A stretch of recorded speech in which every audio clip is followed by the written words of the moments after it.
Duke's resurgence is real. Blue Devils look like contenders again after UNC win. Third, UNC.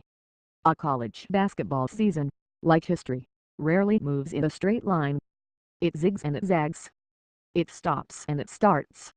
The team that seems lost in February can be found by March. See Kentucky, 2013-14. But even by normal measures, this season's version of the Duke Blue Devils has taken an especially crooked route. The injuries have been voluminous, affecting every player, save one, in head coach Mike Krzyzewski's rotation. The drama has been intense, as Grayson Allen's every move, whether an intentional seeming trip of an opponent or an impressive hustle play where he gets tangled up on the sidelines, has set the internet on fire. Even Coach K, this team's rock, was down and out for a month after back surgery. The losses have ranged from the understandable Louisville on the road to the perplexing Virginia Tech on the road to the downright crazy NC State at home. The interruptions: we've had more interruptions than 6 teams, Coach K said Thursday night after a hard-fought 86-78 win over North Carolina at Cameron Indoor Stadium.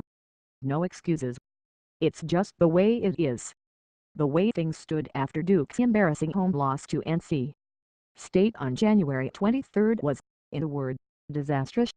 Duke had lost 3 of its past 4 games. The team that was a near unanimous number 1 in the AP poll in the preseason 58 of 65 first-place votes tumbled all the way down to 21st. The last-second win over a so-so Wake Forest squad was the only thing that stopped Duke from leaving the top 25 for only the second time since 2008.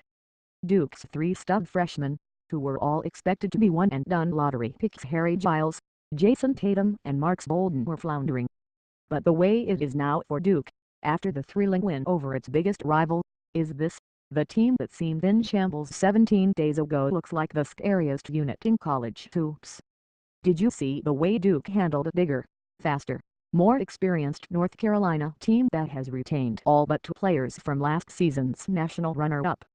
Duke's 2 experienced shot makers, junior Grayson Allen and sophomore Luke Kennard, combined for 45 points on 9 of 17 three-point shooting.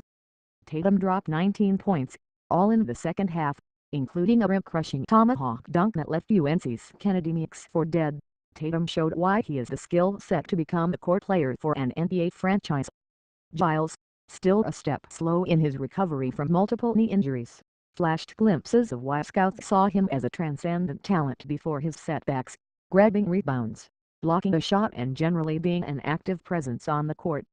And Matt Jones provided Duke with a late senior leader moment that sealed the game, after a Tatum three-pointer bounced high off the iron with 30 seconds to go and Duke up 3. Jones dove to the floor at the top of the key, beating every UNC player to the ball. Then shoveled it to his teammate, Frank Jackson, who was fouled. Suddenly, the schadenfreude so many Blue Devils haters were basking in 17 days ago was gone. Duke has won 4 games in a row. For the first time all season, it looks whole. And it looks very good.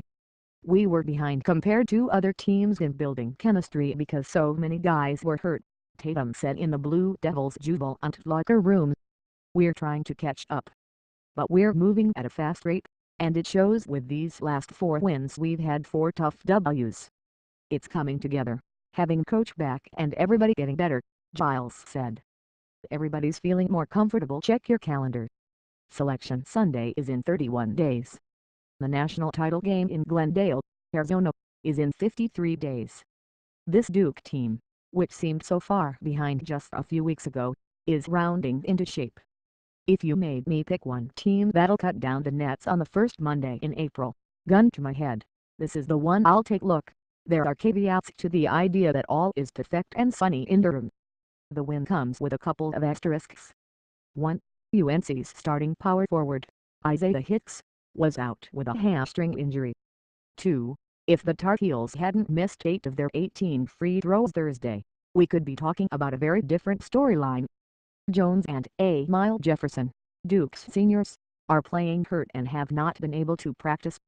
And the Blue Devils are still playing without a true point guard, which may be as much of a reason for their struggles as any injury or tripping controversy. No, there will be no straight line to the Final Four. There rarely is. Duke will not run the table. Not in this stacked ACC, and not with so many freshmen. But mark my words, after Thursday night, the night in which we saw the tantalizing possibilities of the most talented team in college basketball, the zigs and the zags in Duke's path to Coach K's 6th NCAA title looked straighter than ever before.